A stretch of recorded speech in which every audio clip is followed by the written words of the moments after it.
Hey guys, Mike Caffro here, and today we're going to be showing you the Assault Industries on-the-go toolkit.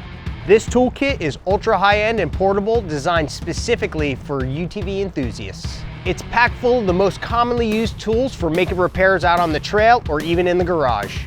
Assault's 62-piece kit is tailored to fit the needs of the UTV enthusiast looking for a simple, lightweight solution that has everything to tackle most jobs.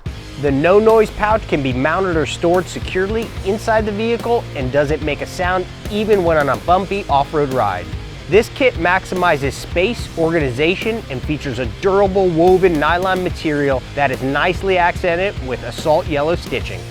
The socket pocket, Velcro flaps, clasp, and handle are all very strong and made with off-road trips in mind. All toolkit components are premium grade and feature Assault Industries branding.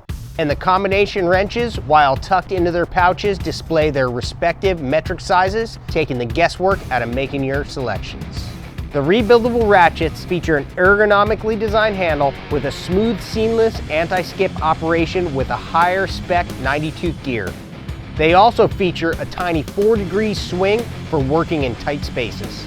The drivers are designed with a hex base near the handle to be used with a wrench for additional torque. The Ballpeen Hammer has a long handle to maximize leverage and comes with a comfortable rubber grip to minimize slippage. All of the tools in Assault Industries kit come with a limited lifetime warranty. Don't get stuck unprepared. Assault Industries gives you all the tools you need to keep your UTV going. The Assault Industries on-the-go toolkit is available direct at assaultind.com or ask for this and other Assault products at your local off-road shop.